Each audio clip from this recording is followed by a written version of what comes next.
जय हिंद। जैसा कि आज का जो क्लास है वो आपका रिवीजन क्लास है, जो एक सप्ताह में आपको जितना होमवर्क दिया गया था उसी से रिलेटेड आज ग्रुप डिस्कशन होगा। तो सभी लोग जवाब देंगे। स्टार्ट करते हैं। और होमवर्क की बात रहा तो आपको टेलीग्राम चैनल पे भेज दिया जाता है, आप टेलीग्राम को ज्वाइन कर लें और इस वीडियो के डिस्क्रिप्शन में आपको लिंक मिल जाएगी। चलिएगा, बताइएगा यूक्रेन की राजधानी कहाँ थी? कीव था, सही है। स्विट्जरलैंड की राजधानी सही है, बर्न हो जाएंगे। इसकी मुद्रा क्या थी स्विट्जरलैंड का? फ्रैंक मुद्रा था, सही है। इसके बाद बताइएगा जॉर्डन की राजधानी अम्मान था, सही है। इसके बाद स्वीडन की राजधानी स्टॉकहोम, सही है। इसका मुद्रा क्या था? क्रोना इसका था, सही है। इसका क्रोना हो जाएंगे।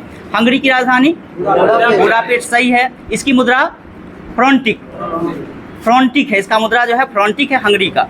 इसके बाद बताइएगा 1857 के दौरान जगदीशपुर से किसने नेतृत्व किए थे? सही है, वीर कुंवर सिंह किए थे, सही है। इसके बाद दबाने वाला ब्रिटिश नायक कौन था? सही है, ऑट्रम एवं टेलर था। दो व्यक्ति थे ब्रिटिश नायक की अगर बात करते हैं तो ऑट्रम एवं टेलर थे, सही है। इसके बाद बताइएगा हिमालय भालू तथा विशाल पांडा किन जाति का उदाहरण है? सही है, सुमेक प्रजाति का उदाहरण है, सही है। सुमेक प्रजाति का, सुमेक का मतलब क्या होता है? सही है, सही है। जब कोई भी जो है प्रजाति वन्यजीव का जो है 10 वर्ष में उसका 50% हो जाता है तो उसे सुमेक प्रजाति के नाम से हम जानते हैं। इसके बाद बताइएगा संकटग्रस्त प्राणी किसे कहते हैं? संकटग्रस्त, सही है। जब वन्यजीव में वयस्क की संख्या 250 से कम हो जाती है तो उसे ही संकटग्रस्त जो है जीव कहते हैं। इसके बाद दुर्लभ प्रजाति एक होता है। दुर्लभ प्रजाति की अगर हम बात करें तो किसे कहते हैं? सही है, इनकी संख्याएं जो है विलुप्त कगार पे है, यानी जो अंतिम चरण चल रहा है उसे जो है हम क्या कहते हैं? दुर्लभ प्रजाति कहते हैं। इसके अंतर्गत अगर हम बात करेंगे तो बहुत सारे जीव आते हैं, जैसे कि हमबोसिया हो गया, और ये पूछा भी गया था। ये क्वेश्चन 2446 में पीटी में ही देखेगा तो ये पूछा भी गया है। इसके बाद बताइएगा प्रोजेक्ट एलिफेंट जो आया था कब आया था? 1992 में। हाथी को बचाव के लिए प्रोजेक्ट एलिफेंट आया था जो कि 1992 में। टाइगर प्रोजेक्ट कब? 1973 में आया था, सही है। हुंगल प्रोजेक्ट कब? 1970 में आया था, सही है। गिर संरक्षण कब? 2006 में आया था, सही है। लाल पांडा कब? लाल पांडा 1996। गेंडा 87, सही है। गेंडा संरक्षण 1987 आया था, सही है। इसके बाद बताएगा हिम तेंदुआ परियोजना कब आया था? 2009 में आया था, सही है। हिम तेंदुआ 2009 में आया था। बताइएगा भारत की सबसे बड़ी नमक पानी की झील कौन सी है? सही है, चिल्का झील हो जाएंगे, सही है। चिल्का झील हो जाएंगे। भारत का सबसे लंबा झील कौन सा है? सही है, वेम्बनाड झील है। भारत का सबसे लंबा झील की बात करेंगे तो वेम्बनाड झील, और ये कहाँ स्थित है? सही है, केरल में। इसी में नौका दौड़ भी होता है। हाँ, इसी झील के अंतर्गत जो है नौका दौड़ भी होते हैं। इसके बाद बताइएगा सोलर सेल जो है किसके बने होते हैं? सही है, अर्धचालक के या सिलिकॉन के कहें या जर्मेनियम के कहें, इनके बने होते हैं। जिसमें बताना है सिलिकॉन की परमाणु संख्या कितना होता है? सिलिकॉन का परमाणु संख्या जो है कितना होता है? सही, 14 होता है ना, सिलिकॉन 14 होता है। इसके बाद भी अगर हम बात करते हैं जर्मेनियम का परमाणु संख्या कितना होता है? 32 होता है, जो कि अर्धचालक के रूप में काम करता है। तो आपका जर्मेनियम हो जाएगा 32 और सिलिकॉन 14 हो जाएंगे, सही है। इसके बाद बताइएगा दूसरे विश्व युद्ध में जो है धुरी राष्ट्र का निर्माण किसने किया? कौन सा देश था? जर्मनी था, सही है। धुरी देश में जो है कौन कौन से देश शामिल था ये बताना है, सही है। जापान भी था, इटली भी था, इसके बाद जर्मनी भी था, सही है। और इसके बाद अगर हम बात करें ब्रिटेन का तो ब्रिटेन किस में था? मित्र राष्ट्र में। मित्र राष्ट्र में कौन कौन सा? सही है, अमेरिका था, ब्रिटेन था और फ्रांस था। तो याद करिएगा मित्र राष्ट्र में अमेरिका, ब्रिटेन और फ्रांस, जो कि दूसरे विश्व युद्ध की हम बात कर रहे हैं। इसके बाद अगर हम बात करेंगे धुरी राष्ट्र में तो कौन कौन सा रहा? जर्मनी रहा, इटली रहा और जापान रहा, सही है। इसके बाद बताइएगा निम्नलिखित देशांतर में से कौन सा भारतीय मानक समय भारत से जो है गुजरती है? सही है, 82.5 डिग्री, सही है। पूर्वी या पश्चिमी? सही है, पूर्वी हो जाएंगे, सही है, पूर्वी हो जाएंगे। कौन कौन से राज्य से गुजरते हैं? 5 राज्यों के गुजरती है, सही है। कौन कौन? सही है, एक तो आपका उत्तर प्रदेश हो जाएगा, मध्य प्रदेश हो जाएगा, छत्तीसगढ़ हो जाएगा, उड़ीसा हो जाएगा और आंध्र प्रदेश हो जाएगा, सही है। 5 राज्यों से होकर के गुजरती है। इसके बाद बताइएगा बिहार में पहली बार राष्ट्रपति शासन कब लगाया गया था? सही है, इसका डेट भी याद रखिएगा क्योंकि इस बार के बिहार पुलिस एग्जाम में डेट पूछा था। 29 जून को जो है बिहार में पहली बार राष्ट्रपति शासन लगाया गया था। राष्ट्रपति शासन की चर्चाएं किस आर्टिकल में किया गया है? 356 में किया गया है। किस कंडीशन में लगाया जाता है? सही है, जब राज्य का संवैधानिक तंत्र विफल हो या उस आधार पे यानी संविधान के आधार पे नहीं चल रहा हो तो राज्य में राष्ट्रपति शासन राष्ट्रपति के द्वारा लगाया जाता है, जो कि आर्टिकल 356 के द्वारा जो है लगाया जाता है। इसके बाद बताइएगा अगर हम बात करें वित्तीय आपात की किस आर्टिकल में है? 360 में। सही है, और किस कंडीशन में लगाया जाता है? जब देश में फाइनेंशियल कंडीशन खराब हो जाए तब जाकर के जो है आपका वित्तीय आपात लगता है। इसके बाद अगर हम बात करेंगे राष्ट्रीय आपातकाल, तो राष्ट्रीय आपातकाल किस आर्टिकल में वर्णित है? 352 में वर्णित है। और ये किस कंडीशन पे लगाया जाता है? सही है, जब बाहरी आक्रमण हो जाए, देश में विद्रोह हो जाए, उस कंडीशन में जो है लगाया जाता है। और पहली बार राष्ट्रपति शासन कब लगा, राष्ट्रीय आपातकाल की घोषणा कब किया गया था? 1962 में। और दूसरी बार पहली बार 65 में, 1965 में, क्योंकि भारत चीन में नहीं लगा था। 1962 में जो है नहीं लगा था, 1965 में लगा था जब भारत और पाकिस्तान के मध्य जो है विवादित चल रहा था। तो पहली बार राष्ट्रीय आपातकाल की घोषणा 1965, दूसरी बार 1971 और तीसरी बार 1975 में। इसके बाद अगर हम बात करते हैं राष्ट्रपति शासन का प्रयोग सर्वप्रथम किस प्रधानमंत्री के कार्यकाल के दौरान हुआ था, लगा था? इंदिरा गांधी। सही है, इंदिरा गांधी के कार्यकाल में सबसे ज़्यादा बार जो है राष्ट्रपति शासन का प्रयोग किया गया था। और वित्तीय आपात की बात करेंगे तो अब तक एक बार भी नहीं लगा है। सही है, इसके बाद बताइएगा राज्यसभा के कितने सदस्य जो है मनोनीत किए जाते हैं? 12 सदस्य मनोनीत किए जाते हैं। किसके द्वारा? राष्ट्रपति के द्वारा। ये व्यवस्थाएं हमारे संविधान में किस देश से लिया गया है? राष्ट्रपति के मनोनीत से संबंधित, राज्यसभा के मनोनीत से संबंधित। सही है, आयरलैंड से लिया गया, दक्षिण अफ्रीका से। दक्षिण अफ्रीका से राज्यसभा के सदस्यों का निर्वाचन कहाँ से? वो दक्षिण अफ्रीका से। और राज्यसभा के सदस्यों का 12 सदस्य का जो मनोनयन होता है वो राष्ट्रपति के द्वारा किया जाता है, वो आयरलैंड से लिया गया। तो राज्यसभा के सदस्यों का निर्वाचन की बात करेंगे तो दक्षिण अफ्रीका से। और राज्यसभा में जो मनोनयन होते हैं 12 सदस्य वो आयरलैंड के संविधान से लिया गया। राज्यपाल की नियुक्ति कहाँ से लिया गया है? कनाडा के संविधान से। सही है, संघीय व्यवस्था कहाँ से लिया गया है? कनाडा के संविधान से लिया गया है। सही है, भारत की अगर हम बात करेंगे तो भारत का संविधान किस प्रकार से है? भारत का संविधान संघीय और एकात्मक, संघीय और एकात्मक है, जिसमें संघीय का मीनिंग क्या होता है? सही है, केंद्र और राज्य के मध्य दोनों का अधिकार ये है जो दोनों स्तर पे अपना दोनों कानून बनाने के लिए स्वतंत्र है। संघीय का मतलब यही होता है। अगर हम अच्छा कंडीशन देखें, अगर अच्छा देश देखें तो आप अमेरिका को देख सकते हैं। और उस कंडीशन में जितना सेंट्रल का पावर होता है उतना ही राज्य का पावर होता है। वो अगर राज्य में अगर कानून बन गया तो सेंट्रल का दिन नहीं है जो उसको खत्म कर देगा। ये संघात्मक होता है, यानी दोनों को जो है बराबर अधिकार मिला हुआ है और कानून बनाने के लिए स्वतंत्र है। इसके बाद अगर हम बात करें झुकाव की बात करेंगे तो एकात्मक झुकाव है। एकात्मक का मीनिंग क्या होता है? सही है, एकात्मक का मतलब ये होता है जो यानी केंद्र के जो है पास शक्तियाँ ज़्यादा है, यानी है तो दोनों के पास, संघ और राज्य के पास, लेकिन अगर संघ की बात अगर हम देश की बात करेंगे, अगर देश का कानून लागू होना चाह रहा है तो राज्य को वो विफल भी कर सकता है, उसको हटा भी सकता है। वो एकात्मक दर्शाता है आपको।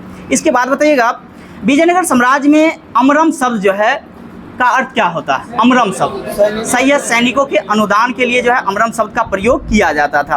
राष्ट्रपति किसकी सलाह से जो है लोकसभा को भंग कर सकता है? मंत्रिपरिषद। सही है, प्रधानमंत्री का है या मंत्रिपरिषद। सही है, ये किस आर्टिकल में है?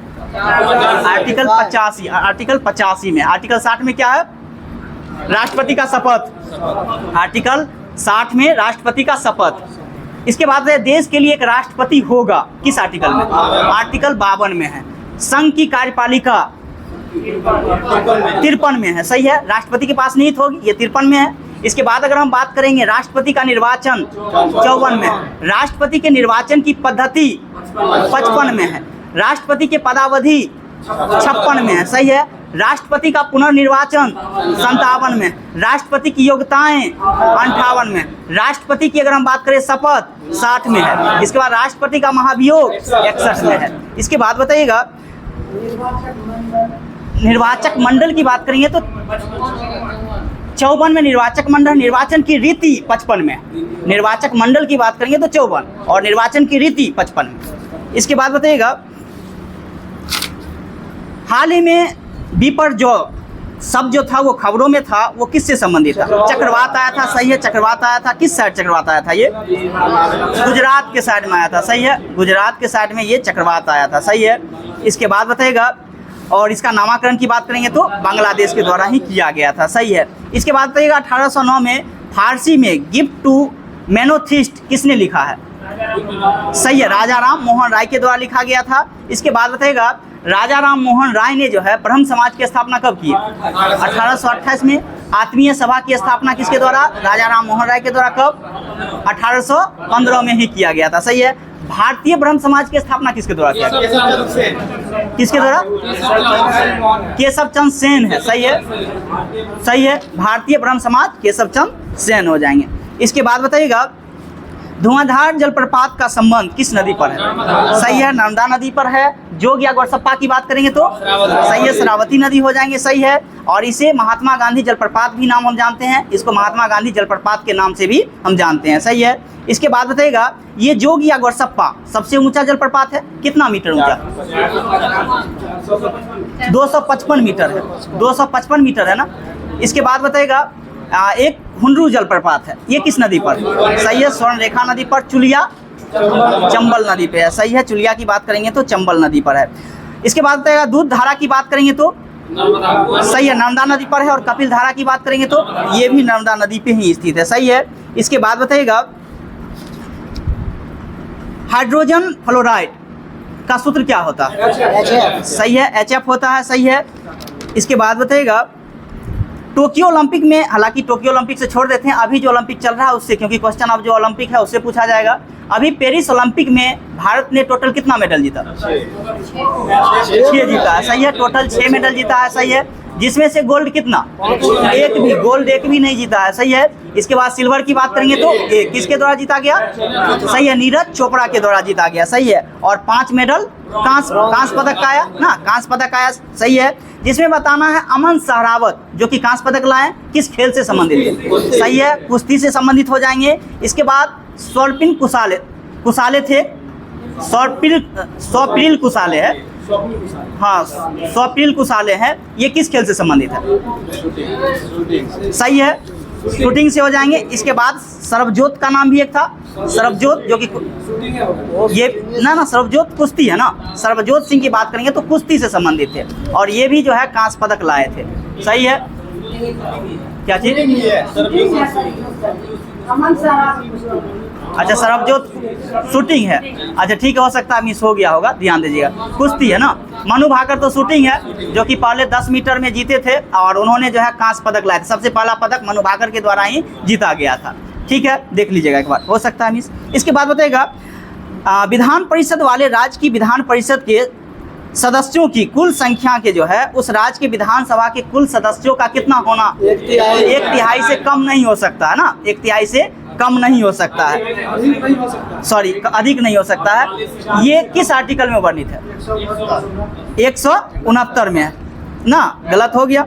169 विधान परिषद बनाना, ये 171 में, ध्यान दीजिएगा।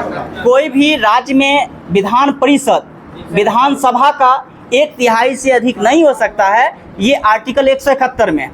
और कोई भी राज्य में विधानसभा 500 से अधिक नहीं हो सकता है, ये आर्टिकल की अगर हम बात करेंगे 170 में वर्णित है। सीधे विधान परिषद की अगर हम बात करेंगे, विधान परिषद का जो है विघटन और गठन की बात करेंगे तो ये आपका 169 में चर्चाएं की गई है।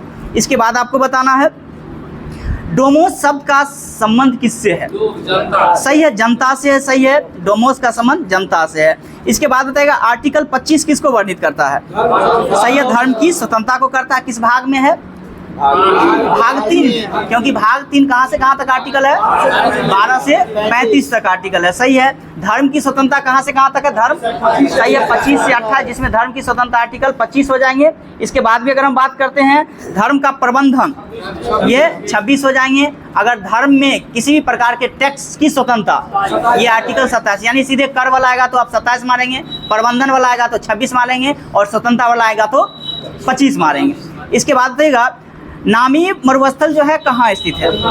सही है, अफ्रीका में हो जाएंगे। सही है। इसके बाद देगा हिंद स्वराज पुस्तक के लेखक कौन है? सही है, महात्मा गांधी के द्वारा हिंद स्वराज लिखा गया था। सही है। हरिजन पत्रिका महात्मा गांधी के द्वारा ही लिखा गया था। कब लिखे थे? 1933 में। 1933 में। एक हरिजन सेवक संघ की भी स्थापना महात्मा गांधी किए थे, ये 1932 में। तो पत्रिका बाद में आया था, स्थापना उस संघ का पहले हुआ था। इसके बाद बताइएगा बाबू जगजीवन राम छात्रावास योजना का संबंध जो है किस विद्यार्थी से? सही है, आपका SC से हो जाएंगे। सही है, यानी अनुसूचित जाति से। भारत में अगर हम बात करें अनुसूचित जाति का, तो कितना प्रतिशत भारत में अनुसूचित जाति निवास करता है? 2011 के जनगणना के अनुसार सही है, 16.6। वही ST की बात करेंगे तो 8.6। याद रखिएगा, 8 दूना 16, यानी दुगुना SC है, लेकिन 6 दोनों में जुड़ा हुआ है। तो 8.6 ST है, और SC की बात करेंगे तो कितना? 16.6 है। इसके बाद बताइएगा बिहार के कौन से राज्यपाल जो है भारत के राष्ट्रपति रह चुके हैं? रामनाथ कोविंद भी थे, जाकिर हुसैन भी रह चुके हैं। ये सब भी जो है भारत के राष्ट्रपति रह चुके हैं। सही है। इसके बाद बताइएगा उपराष्ट्रपति का पद किस आर्टिकल में? एक सीधे 63 में है। सही है। और राज्यपाल का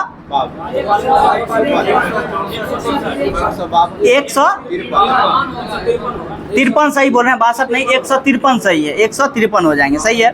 इसके बाद बताइएगा बड़े स्क्रीन पर जेम्स बॉन्ड की भूमिका निभाने वाले प्रथम अभिनेता कौन थे? सही है, शॉन कॉनरी हो जाएंगे। सही है। भारतीय संविधान का कौन सा आर्टिकल सर्वोच्च न्यायालय के बारे में बताता है? 124 सही है। और अगर हम बात करें सर्वोच्च न्यायालय का आर्टिकल जो है कहाँ से कहाँ तक वर्णित है? सही है, 124 से लेकर के 147 तक वर्णन किया गया है। सही है। इस बार का IPL टीम में जो है कौन सा जीता है? IPL टीम कौन सा जीता? कोलकाता अब तक कितनी बार जीता है? 2 बार जीता है। इसके बाद किसको 3 बार टोटल जीता? टोटल 3 बार कोलकाता जीत गया है। किसको हरा के जीता? हैदराबाद को हरा के जीता है। सही है। सर्वाधिक जो है अगर हम बात करते हैं महंगा खिलाड़ी के रूप में, किसे चुना गया था? मिचेल स्टार्क को चुना गया था। सही है। किस देश के हैं मिचेल स्टार्क? ऑस्ट्रेलिया के खिलाड़ी हैं। सही है। इसके बाद बताइएगा नौजवान सभा की स्थापना किसके द्वारा किया गया? सही है। भगत सिंह के साथ साथ भी कई सारे लोग थे, छबिलदास एवं यशपाल भी थे। भगत सिंह, छबिलदास एवं यशपाल के द्वारा किया गया था। सही है। कब किए थे? 1926 में किया गया था। सही है, 1926 हो जाएंगे। इसके बाद बताइएगा महिलाओं को वोट देने का अधिकार पहली बार कब मिला था? 1926 में दिया गया था, लेकिन अधिनियम की बात करेंगे तो 1919 का भारत शासन अधिनियम था। इसके बाद बताइएगा किबिन लेमजाओ राष्ट्रीय उद्यान कहाँ स्थित है? सही है, मणिपुर है। सही है, मणिपुर हो जाएंगे। इसके बाद बताइएगा प्रेरित विद्युत धारा की दिशा दी जाती है फ्लेमिंग के कौन से नियम से? सही है, फ्लेमिंग के दाएं हस्त के नियम से। सही है। भारत में मनरेगा कब स्टार्ट हुआ था? सही है, 2006 में। और मनरेगा को नरेगा किया गया 2009 में, और नरेगा को मनरेगा महात्मा गांधी बाद में किया है। हाँ ठीक है, बोलने में हो जाती है। तो यानी महात्मा गांधी बाद में किया, जो कि 2 अक्टूबर 2009 को किया। यानी जिस दिन गांधी जयंती मनाते हैं उसी दिन जो है मनरेगा आपका नाम दिया गया। सही है। पहले नरेगा था इसका नाम, और नरेगा की स्थापना 2006 में हुआ था। सही है, 2 फरवरी 2006 को हुआ था। इसके बाद बताइएगा औरंगजेब की मृत्यु कब हुआ था? सही है, 1707 में हो गया था। सही है। औरंगजेब को जो है कहाँ दफनाया गया था? उसके शव को कहाँ दफनाया गया था? दौलताबाद में दफनाया गया। सही है, दौलताबाद में दफनाया गया था। सही है। इसके बाद बताइएगा कोरापुट खान जो है भारत के जो है किस राज्य में स्थित है? सही है, ओडिशा में हो जाएंगे। सही है, ओडिशा। इसके बाद और किसके लिए ये प्रसिद्ध है? सही है, बॉक्साइट के लिए ये प्रसिद्ध है। इसके बाद बताइएगा गौतम बुद्ध ने धर्मचक्र प्रवर्तक कहाँ से आरंभ किया था? सही है, सारनाथ में। गौतम बुद्ध ने जो है प्रथम उपदेश कहाँ दिए थे? सही है, सारनाथ में ही दिए थे। सही है। कितने व्यक्ति के साथ उस जगह दिए थे? कौन? 5 व्यक्ति मिले थे, सही है। और कितना उपदेश दिए थे वहाँ? 4 उपदेश दिए थे। और हालांकि 5 व्यक्ति की अगर हम बात करते हैं, थोड़ा सा इंटरेस्टिंग कहानी सुन लीजिए। गौतम बुद्ध जब जो है गए थे गया में, बौद्ध गया में, अपना जो है जो भी आत्मग्रहण करने के लिए या आत्म सिद्धांत को ग्रहण करने के लिए, उस समय में, हालांकि आप लोग गौतम बुद्ध के बारे में ये जानते होइएगा बिना अन्न ग्रहण किए हुए, लिख पढ़ते होइएगा, लेकिन इसमें भी कई सारे विवाद है। विवाद इस प्रकार से है, जो बौद्ध गया में निरंजना नदी के किनारे आए थे उस जगह तपस्या करने के लिए, तो तपस्या के दरमियान जो है उस जगह एक सुजाता नाम की एक लेडी जाया करती थी, उसी नदी के किनारे सूर्य उपासना करने के लिए। तो गौतम बुद्ध उसी जगह जो है मिले, कई दिन हो गए थे उनको भूखा रहते हुए। तो सुजाता जो है गौतम बुद्ध को देखते हैं और उनसे कुछ बात पूछते हैं, जो आप ये क्या कर रहे हैं, नहीं कर रहे हैं। तलमलाते जो है सुजाता के सामने गिर जाते हैं भूख के कारण। तो सारी चीज़ बताते हैं, जो मेरा जो काम है, लोगों को जो है दुख का कारण क्या है, इस बात की जो है हमें खोज करना है। तो वो बताएं, मतलब सुजाता बोली थी, जो क्या ये मानव ये जो भगवान हमें शरीर दिए हैं, कभी भी अगर हम बात करेंगे अगर भगवान की खोज के लिए, या कभी भी हम भगवान को अध्यात्म अगर लगाएंगे, तो क्या ये भूखा शरीर भगवान को पसंद होगा कभी भी? या आप ही अगर नहीं रहे इस जीवन में, तो फिर भगवान को किस प्रकार से खोज पाइएगा? तो इस बात को वो सहमत हुए और सुजाता वहाँ खीर लेके जाती थी, और प्रत्येक दिन वो गौतम बुद्ध खीर खाया करते थे और उस जगह जो है बैठ करके वो किया करते थे। तो उस जगह 5 संत थे, तो वो लोग 5 संत जो है पहाड़ी से छुप करके देख रहे थे। जो गौतम बुद्ध पहली बार जब खीर खाए, तो वो 5 संत को बहुत खराब लगा, भाई ये मेरा भी भ्रष्ट करेगा, अपने भ्रष्ट हो रहा है, वो भी कन्या के हाथ के साथ, तो ये गलत बात था, अकेले जाकर के खा रहे हैं। तो गौतम बुद्ध के साथ जो है वो 5 ब्राह्मण जो थे वो अच्छा व्यवहार नहीं किए और कहें, गौतम बुद्ध तुम अपना आत्मज्ञान जो है लेते रहो, हम यहाँ से चले। जब गौतम बुद्ध 6 वर्ष तक, और वो डेली खीर खाते थे सुजाता के यहाँ से, आप इसकी भी चर्चाएं किया गया है, ग्रंथ में किया गया है। तो सुजाता के हाथ से वो डेली खीर खा करके जो है वो तपस्या किया करते थे। और 6 वर्ष कठिन तपस्या करने के बाद जब बुद्ध को ज्ञान की प्राप्ति हुआ, तो पहली बार ये सारनाथ में गए, और वहीं फिर 5 पंडित या 5 जो है सन्यासी मिले। तो बोले क्या हो गया? तो बोले जी महाराज हो गया, ज्ञान दोगे? हाँ ज्ञान हम देंगे। और इस प्रकार से उन्होंने इस बात को कहे थे, कहे ज्ञान लोगे? तो महात्मा बुद्ध कहे थे इस बात को। तो कहीं कहीं आप देखते होइएगा जो बिना अन्न ग्रहण किए हुए, इस बात में ज़्यादातर दम नहीं है। वो सुजाता के, हाँ सुजाता का नाम आपको आएगा, क्वेश्चन पूछा भी है। महात्मा बुद्ध ने तपस्या के दौरान किसके हाथ से जो है वो खीर खाया करते थे? सुजाता के हाथ से। इस बात को याद रखिएगा, सुजाता के हाथ से। इसके बाद अगर हम बात करें महात्मा बुद्ध पे, तो महात्मा बुद्ध की अगर जन्म को लेकर के, तो जन्म कब हुआ था? 563 BC में हुआ था, सही है। इनकी अगर हम बात करें मृत्यु की, तो मृत्यु कब हुआ था? 483 BC में ही हो गया था। कहाँ में हुआ था? कुशीनगर में, सही है, कुशीनगर में हो गया था, सही है।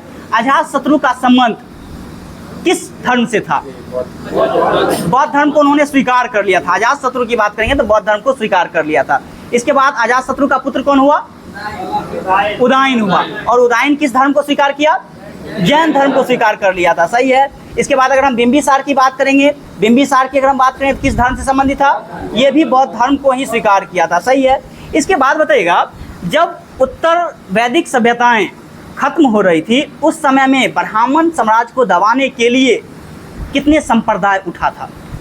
क्योंकि उत्तर वैदिक सभ्यता में आप देखते होंगे जो कर्म, जो अगर हम बात करेंगे वंश जो बन गया था या कुल जो बन गया था, वो कर्म के आधार पर न होकर के जन्म के आधार पर बन गया था उत्तर वैदिक सभ्यता में। स्वाभाविक सी बात है, जिसके पास सत्ता आएगा वो सत्ता का दुरुपयोग भी करेगा। तो ब्राह्मण लोग ही जो है यज्ञ हो या फलना हो चिलना हो, सारा चीज़ वही करवाते थे।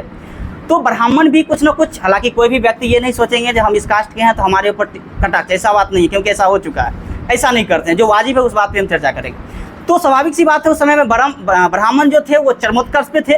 यानी उसका मतलब ये हो गया था, अगर आप ब्राह्मण है, भले पढ़े लिखे नहीं है, अगर आप पुत्र को जन्म देते हैं तो वो भी ब्राह्मण कहलाएगा। लेकिन ऋग्वैदिक काल में ऐसा नहीं था। ऋग्वैदिक काल में एक ही परिवार में आपको ब्राह्मण भी मिल सकते थे, क्षत्रिय भी मिल सकते थे, वैश्य भी मिल सकते थे और शूद्र भी मिल सकते थे। और ऋग्वैदिक काल का ये दरमियान था, जो अगर आप ब्राह्मण है तो आपके पास गीता का ज्ञान या आपके पास ब्रह्मा का ज्ञान होना आवश्यक है। सबसे मुक्त रहा ब्रह्मा का ज्ञान, तभी आप ब्राह्मण है। अगर ब्रह्मा का ज्ञान नहीं आपके पास तो ब्राह्मण आप नहीं है। क्षत्रिय की बात करेंगे तो अगर आप रक्षक पाल हैं या आप मारपीट में योगदान देते हैं तो ही आप क्षत्रिय कहलाएंगे। इसके बाद भी अगर हम बात करेंगे शूद्र को लेकर के, तो शूद्र आप तभी कहलाएंगे जब आप व्यापारी करते हो, तभी आप सॉरी वैश्य की बात करेंगे। वैश्य की अगर हम बात करेंगे, जब आप व्यापारी कर रहे हो, व्यापार हो, तभी आप वैश्य कहलाएंगे। और शूद्र की बात करेंगे तो आप पढ़े लिखे नहीं है, मजदूर क्लास के लोग हैं, तो आप शूद्र कहलाएंगे। तो ये जो था, ये जो जनजात था वो कर्म के आधार पे था, जैसा आपका कर्म है वैसा रहिएगा। तो पहले एक परिवार में ये चारों सदस्य मिल सकते थे आपको। अगर पढ़ा लिखा है, ब्रह्मा का ज्ञान, तो ब्राह्मण हो गया। आप ही के परिवार में अगर वो रक्षक पाल है तो क्षत्रिय हो गया। आप ही के परिवार में अगर वो व्यापार कर रहा है तो मान के चलिए वो वैश्य हो गया। इसके बाद आप ही के परिवार में अगर पढ़ा लिखा नहीं है, मजदूर है, तो वो क्या हो गया? शूद्र हो गया। इस प्रकार से था। लेकिन उत्तर वैदिक सभ्यताएं में सारी चीजें खत्म हो गया। उत्तर वैदिक काल में ब्राह्मण का वर्चस्व बढ़ गया। तो ब्राह्मण को दबाने के लिए जिस समय मगध का पीरियड चल रहा था, मगध का पीरियड की बात करेंगे तो 600 BC से लेकर के 322 ईस्वी तक जो है मगध का उत्कर्ष का उत्थान रहा है, जिसमें जो है 62 संप्रदाय ब्राह्मण को दबाने के लिए उठा था, जिसमें से 2 प्रमुख था, एक जैन धर्म और एक बौद्ध धर्म। अगर हम बात करते हैं मगध को लेकर के, तो मगध का संस्थापक कौन था? मगध के संस्थापक कौन थे? वीररथ और जरासंध।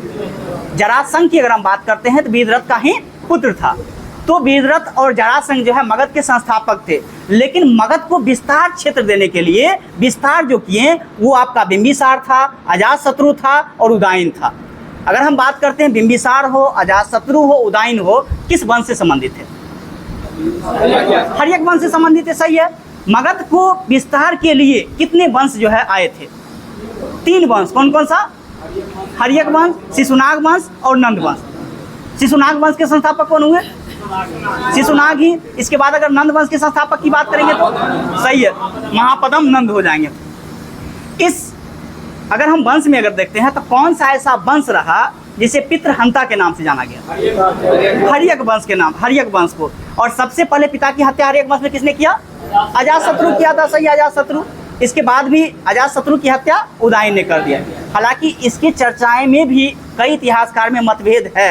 हालांकि बुक में लिखा गया है, ये कहा गया था, हालांकि इससे पहले भी हम कहानी बताए थे थोड़ा सा, तो ये कहा गया है, जो आप अमरपाली का नाम आप लोग जानते होइएगा और अभी भी अमरपाली का नाम सुनते होइएगा तो कुछ ना कुछ लगता होगा। तो अमरपाली उस समय में वैशाली की जो नृत्यांगना थी और सबसे सुंदर नृत्यांगना थी, वो पूरे भारत में सबसे सुंदरी औरत थी, पूरे भारत में, जो कि वैशाली महाजनपद की थी। तो वैशाली महाजनपद में जो अमरपाली थी, उसको देखने के लिए बिंबिसार एक झलक पाया और स्वाभाविक सी बात है, राजा होकर के जो है वो मिलने आया अमरपाली के साथ। तो उसकी ये खबर नहीं थी जो ये राजा है, अमरपाली को ये बात पता नहीं था जो ये मगध का राजा है। मिला उला, ठीक है। मिलने के बाद भी अपना जो भी संबंध रहा, जो व्यक्तिगत संबंध रहा, उसको बढ़ावा दिया। इसके बाद जो है इसके पिता को, मतलब इसके पुत्र को ये बात पता चल गया, जो अजातशत्रु था। तो इसको पकड़ के जो है अपना जेल में बंद कर दिया, बिंबिसार को। इसके बाद कई इतिहासकार इस पर टिप्पणी करते हैं, जो विवश होकर के जहर भी खा लिए थे। और कई सारे इतिहासकार, जो अधिकतर इतिहासकार है, वो कहते हैं जो अजातशत्रु जो है बिंबिसार की हत्या यानी गला रेत दिया था, काट दिया था। तो इसके बाद भी उससे एक पुत्र पैदा हुआ था। बिंबिसार से अमरपाली में एक पुत्र पैदा हुआ था, अभय उसका नाम था। इसके बाद जब वो मर जाते हैं, फिर अजातशत्रु जो है अमरपाली के पास आते हैं, क्योंकि वो विश्व की सुंदरी थी, लालच था उसके ऊपर। जब आई, कुछ दिन रहा भी, तो अमरपाली को ये पता चल गया कि इसके पिता के साथ भी मेरा अफेयर रहा है। तो फिर वो संबंध ठीक ठाक करना नहीं स्टार्ट किया, वो संबंध डिस्टेंस बनाना स्टार्ट कर दिया। बाद में अमरपाली ने बौद्ध धर्म को स्वीकार कर लिया। और जैसे ही अमरपाली जाती है बौद्ध धर्म को स्वीकार करने के लिए, तो तुम आगे आगे चलो, हम भी पीछे पीछे चलेंगे। अजातशत्रु भी जाकर के बौद्ध धर्म को स्वीकार कर लिया था। तो ये चीज़ था उसके पास। इसके बाद चलिए बताइएगा, थोड़ा कहानी था, ठीक ठाक ही था। हाँ, इसके बाद बताइएगा, गंगा के प्रमुख सहायक नदी में आपको बताना है, जो गंगा के उत्तर की सहायक नदी कौन कौन सी है? एक बार बताए थे, रामगंगा है, गोमती है। हाँ, ये क्वेश्चन पूछा जाता है, गंगा के उत्तर में कौन सा नदी है, गंगा के दक्षिण में कौन सा नदी है, ऐसा पूछा जाता है। तो रामगंगा हो गया, गोमती हो गया, बूढ़ी गंडक हो गया, गंडक हो गया, कोसी हो गया ना, ये सब नदी जो है। इसके बाद भी 1-2 नदी होगा, महानंदा हो गया। तो ये सब नदी जो है गंगा के उत्तर में नदी है। और गंगा के दक्षिण में अगर हम बात करते हैं तो पुनपुन हो गया। इसके बाद भी अगर हम बात करते हैं कर्मनाशा हो गया, सोन हो गया। इसके बाद यमुना की बात करेंगे तो यमुना भी हो गया, यमुना ठीक है। इसके बाद क्यूल भी हो जाएगा और एक टोंस भी हो जाएगा। ये सब गंगा के दक्षिण की ओर है। एक बार और रिवाइज करिएगा, एक तो आपका टोंस हो जाएगा, यमुना हो जाएगा, पुनपुन हो जाएगा। इसके बाद की बात करते हैं क्यूल हो जाएगा। इसके बाद की अगर हम बात करते हैं कर्मनाशा हो जाएगा। तो ये सब नदी जो है आपका गंगा के दक्षिण की ओर है। गंगा के उत्तर की ओर अगर हम बात करेंगे तो कौन कौन सा रहा? गंडक रहा, बूढ़ी गंडक रहा, रामगंगा रहा ना। इसके बाद भी अगर हम बात करते हैं कोसी रहा। तो ये सब गंगा के उत्तर का जो है नदी है। इसके बाद बताइएगा बंगाल के दीवानी अधिकार अंग्रेजी को जो है कब मिला था? सही है, 1765 आप बोल सकते हैं, यानी बक्सर के युद्ध के बाद इलाहाबाद की संधि हुआ था। और इलाहाबाद की प्रथम संधि की बात करते हैं तो कब हुआ था? 12 अगस्त 1765 को हुआ था। इस संधि की अगर हम बात करते हैं तो इस संधि में जो है किसे मुख्य बनाया गया या किसे जो है दीवानी प्रदान किया गया था? पहली संधि की अगर हम बात करते हैं तो 12 अगस्त को जो हुआ था किसके मध्य हुआ था? सबसे पहले ये बताना। सही है, शाह आलम द्वितीय था और रॉबर्ट क्लाइव था। और दूसरे युद्ध की बात करते हैं, दूसरे संधि की बात करते हैं तो सही है, शुजाउद्दौला और रॉबर्ट क्लाइव के मध्य हुआ था। तो दूसरा अगर हम बात करें संधि को लेकर के तो रॉबर्ट क्लाइव एवं शुजाउद्दौला। और इसके बाद पहला अगर हम बात करें संधि को लेकर के इलाहाबाद तो आपका शाह आलम द्वितीय और रॉबर्ट क्लाइव हो जाएंगे। सही है। बंगाल के प्रथम गवर्नर कौन? रॉबर्ट क्लाइव रहे। सही है, रॉबर्ट क्लाइव हो जाएंगे, रॉबर्ट क्लाइव हो जाएंगे। सही है। चुनाव आयोग का उल्लेख किस आर्टिकल में किया गया? 324। सही है, 324। और ये आर्टिकल चुनाव आयोग का आर्टिकल जो है कहाँ से कहाँ तक देखने के लिए मिलता है? सही है, 324 से लेकर के 329 का क तक देखने के लिए मिलता है। 324 से 329 का क तक। सही है। भारत का देशांतरीय विस्तार जो है कितना है? सही है, 68 डिग्री 7 मिनट से लेकर के 97 डिग्री 25 मिनट। सही है। अगर हम संपूर्ण भारत का अक्षांशीय विस्तार देखें तो कितना है? सही है, 6 डिग्री 4 मिनट से लेकर के 37 डिग्री 6 मिनट तक है। अगर हम ये देखें भारत का उत्तरी अक्षांश की अगर हम बात करते हैं तो ये कितना है? सही है, 8। सही तो है। उत्तरी की अगर हम बात करते हैं तो 8/4 से 37/6 तक है। संपूर्ण विस्तार की बात करें तो 6/4 से 37/6 है। सही है। इसके बाद देशांतरीय की बात करेंगे तो 68/7 से लेकर के 97/25 हो जाएगा। सही है। इसके बाद बताइएगा वायुमंडल के सबसे निचली परत की बात करते हैं तो कौन सा है? क्षोभ मंडल है। सही है। मौसमी संबंधी घटनाएं किस में होती है? क्षोभ मंडल में होती है। उससे ऊपर का मंडल कौन सा है? समताप मंडल। हवाई जहाज किस में उड़ता है? समताप मंडल में होता है। उससे ऊपर का मंडल कौन सा है? मध्य मंडल है। सही है। और उससे ऊपर का मंडल कौन सा है? आयन मंडल है। सही है। रेडियो संबंधी परिघटना की बात करते हैं तो आयन मंडल में ही होता है। इसके बाद बहिर्मंडल की बात करेंगे तो सबसे ऊपर में है। अगर हम क्षोभ मंडल की बात करेंगे तो कितना किलोमीटर तक है? जो ध्रुव से कितना है? विषुवत रेखा से कितना है? 18 किलोमीटर है। सही है। विषुवत रेखा से 18 किलोमीटर है। ध्रुव से 8 किलोमीटर है। इसके बाद कि अगर हम बात करेंगे समताप मंडल का कहाँ से कहाँ तक है? सही है, 32 से 50 तक ले लीजिए। 50 तक उसका जो मैक्सिमम रेंज है। इसके बाद ये भी पूछा जाता है ओजोन परत जो है किस मंडल में है? तो समताप मंडल में है। ओजोन परत की बात करेंगे तो समताप मंडल में ही, जो कि परावैंगनी विकिरण को जो है रोकने का काम करता है ओजोन। इसके बाद बताइएगा पंचायती राज व्यवस्था किस संविधान संशोधन से संबंधित है? 73वां संविधान संशोधन। और कब हुआ था 73वां संविधान संशोधन? 1992 में। 74वां संविधान संशोधन कब हुआ था? अधिनियम 92 का ही था। वो भी 92 का ही अधिनियम था। याद रखिएगा, कहीं कहीं बुक में आपको 93 मिल जाएगा, लेकिन याद रखिएगा 1992 का ही अधिनियम है वो भी। इसके बाद रहेगा 73वां संविधान संशोधन में क्या संबंधित है? पंचायती राज। और 74वां में नगर पालिका। सही है, 74वां नगर पालिका से संबंधित है और 73वां पंचायती राज से संबंधित है। पंचायती राज की व्यवस्था की बात करें, सबसे पहले पंचायती राज कहाँ स्टार्ट किया गया? नागौर, राजस्थान में। कब? 2 अक्टूबर 1959। 2 अक्टूबर 1959। कौन से प्रधानमंत्री के द्वारा? जवाहरलाल नेहरू। सही है, जवाहरलाल नेहरू समय के प्राइम मिनिस्टर थे। इसके बाद बताइएगा सर्वोच्चता के सिद्धांत का प्रतिपादक कौन थे? Lord Hastings. सही है। ये सब क्वेश्चन जो आपको हो गया होमवर्क उसी से पूछ रहे हैं। तो लॉर्ड हेस्टिंग्स हो जाएंगे। लॉर्ड हेस्टिंग्स का कार्यकाल कब से कब तक रहा? सही है, 1813 से लेकर के 1823 तक। सही है। इसके बाद बताए गोरखा युद्ध की अगर हम बात करते हैं तो गोरखा युद्ध कब हुआ था? 1814 से लेकर के 1816 तक। गोरखा युद्ध के बाद कौन सी संधि हुआ था? सुगौली की संधि, सही है। सुगौली की संधि हुआ था, जो कब हुआ था? 1816 में हुआ था, सही है। प्रथम आंग्ल मराठा युद्ध कब हुआ था? 1775 से लेकर के 1782 तक। और प्रथम आंग्ल मराठा युद्ध के दौरान कौन सी संधि हुआ था? सालाबाई की संधि हुआ था। दूसरे आंग्ल मराठा युद्ध कब हुआ था?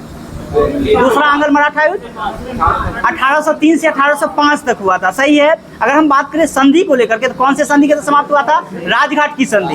राजघाट की संधि के तहत जो है दूसरा आंग्ल मराठा युद्ध समाप्त हुआ, जो कि 1803 से लेकर के 1805 तक चला था। इसके बाद अगर हम बात करते हैं तीसरा आंग्ल मराठा युद्ध कब से कब तक हुआ था?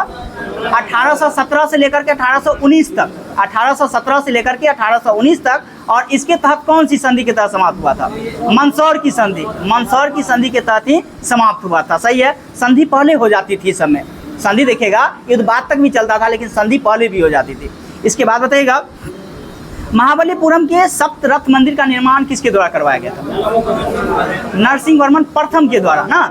नरसिंह, हाँ, सप्त वाला या इसी जगह आपको एकास्म लिखेगा, कभी कभी सप्त के जगह एकास्म भी लिखेगा। एकास्म का मतलब एक, आप थोड़ा सा सोच सकते हैं, तो नरसिंह वर्मन प्रथम हो जाएगा, सही है। और एक क्वेश्चन आएगा, महाबलीपुरम के स्वर्ण मंदिर का निर्माण किसके द्वारा करवाया गया? तो ये नरसिंह वर्मन द्वितीय के द्वारा। कांची के कैलाश मंदिर का निर्माण किसके द्वारा करवाया गया?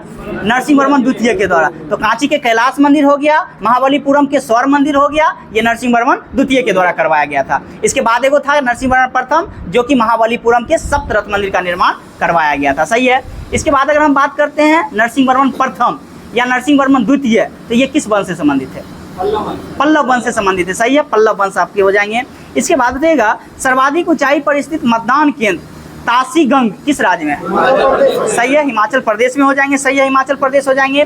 2011 की जनगणना के अनुसार भारत में कुल कितना प्रतिशत लोग साक्षर है? सही है, 73%। कहीं कहीं आप 74% भी देखिएगा, ध्यान दीजिएगा। तो ऑप्शन के अकॉर्डिंग देखिएगा, इस बार पूछा था क्वेश्चन, लेकिन ऑप्शन में 74% नहीं था, तो 73% लिया है। हाँ, 74.04 के करीब में शायद प्रतिशत है पूरा भारत का। तो ऑप्शन के अकॉर्डिंग आप देखने का प्रयास करिएगा। ऑप्शन अगर 74 रहे तो 74 ही लगाइएगा।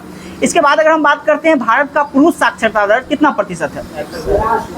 सही है, 82 समथिंग याद रख सकते हैं। 82 पॉइंट जो है 14% जो है पुरुष साक्षरता दर है। इसके बाद अगर हम महिला साक्षरता दर की बात करेंगे तो कितना प्रतिशत है?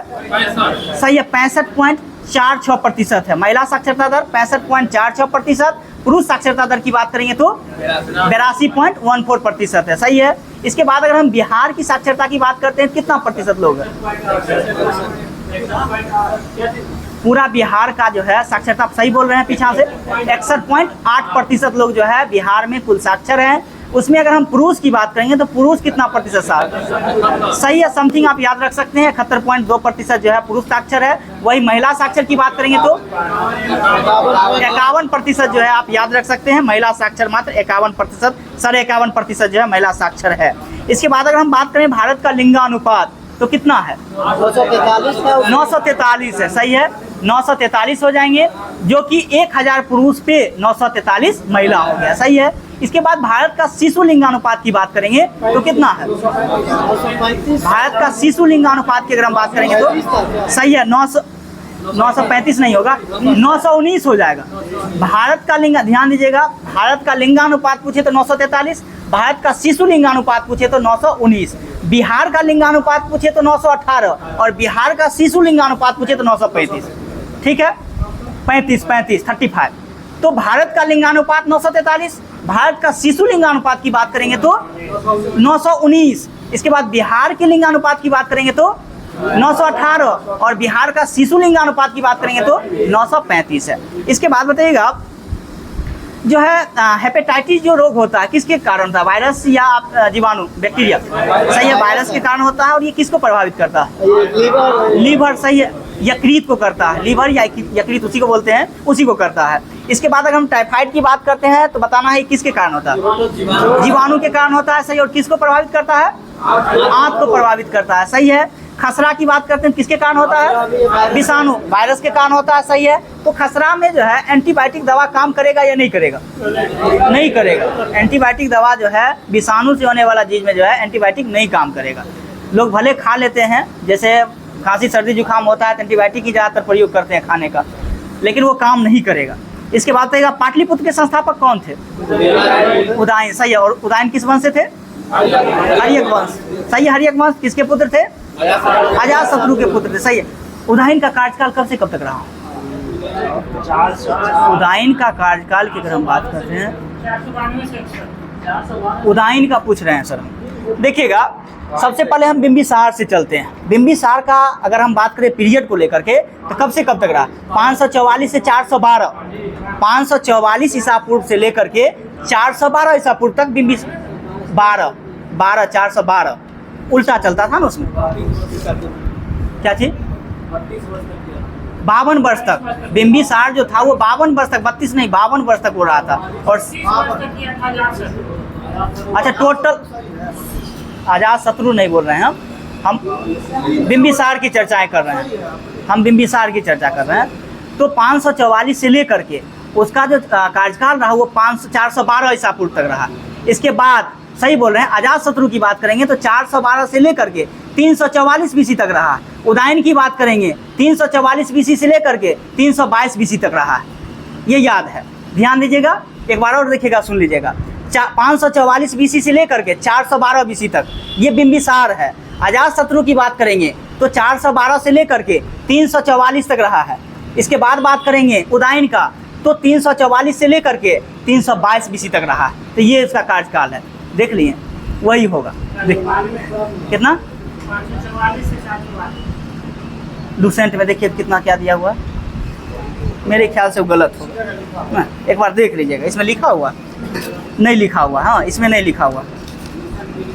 ठीक है सर, हम बोले हाँ ठीक है लिखा हुआ है, ठीक है लिखा हुआ भी है। 544 से 412, 412 से 344 और 344 से 322, ठीक है ना। तो याद रखिएगा, ठीक बोले हैं, गलत नहीं बोले हैं। इसके बाद बताइएगा बिंबिसार की अगर हम बात करेंगे तो 544 से 412 बीसी तक। इसके बाद भी अगर हम बात करेंगे तो अजातशत्रु का, तो अजातशत्रु का जो कार्यकाल रहा वो 412 से लेकर के 344 बीसी तक। इसके बाद उदयन की बात करेंगे तो 344 से 322। इसके बाद मौर्य आता है। इसके बाद बताइएगा किस, हालांकि अब तो राजधानी अमरावती बन ही गई है, किस राज्य की राजधानी अमरावती बनी? आंध्र प्रदेश, सही है। आंध्र प्रदेश की जो है, आंध्र प्रदेश से तेलंगाना कब अलग हुआ था? 2014 में, सही है 2014 में। इसके बाद अगर हम बात करेंगे जो जम्मू कश्मीर को जो है एक केंद्र शासित प्रदेश के रूप में कब बनाया गया, क्या गठन? सही है 31 अक्टूबर 2019 को, डेट याद रखिएगा, 31 अक्टूबर 2019 को किया गया था, सही है। इसके बाद बताइएगा पीवी सिंधु का संबंध किस खेल से? बैडमिंटन से, सही है। दीपिका कुमारी का संबंध किस खेल से? तीरंदाजी से, सही है। हिमा दास का संबंध किससे? धावक से, सही, एथलीट, सही है। और इसे ही ढींग एक्सप्रेस के नाम से भी हम जानते हैं, सही है। इसके बाद इस बार का पेरिस ओलंपिक में ध्वजवाहक कौन था? पीवी सिंधु और शरद कमल ना, शरद कमल और पीवी सिंधु ध्वजवाहक के रूप में शामिल था। इस बार के ओलंपिक में भारत का स्थान कितना आया? 71वां आया था, सही है, 71 आया था। 2028 का ओलंपिक कहाँ होगा? लॉस एंजलिस, अमेरिका में होगा, सही है। इसके बाद बताएगा साइना नेहवाल का संबंध किस खेल से? बैडमिंटन से, सही है। मनु भाकर का संबंध हो गया था किससे? शूटिंग से, सही है, शूटिंग से हो जाएंगे। इसके बाद राज्यसभा कितने दिन तक जो है धन विधेयक को रोक सकता है? 14 दिन तक। धन विधेयक को 14 दिन तक, और साधारण विधेयक को कितना दिन तक? अधिकतम 6 माह तक, सही है। राज्यसभा जो है धन विधेयक को 14 दिन तक अधिकतम रोक सकता है, और साधारण विधेयक को अधिकतम कितना दिन तक? 6 माह तक रोक सकता है। इसके बाद बताइएगा, हो गया था इसे ना, चलिए लूसेंट कर लेते हैं। लूसेंट में भी जो आप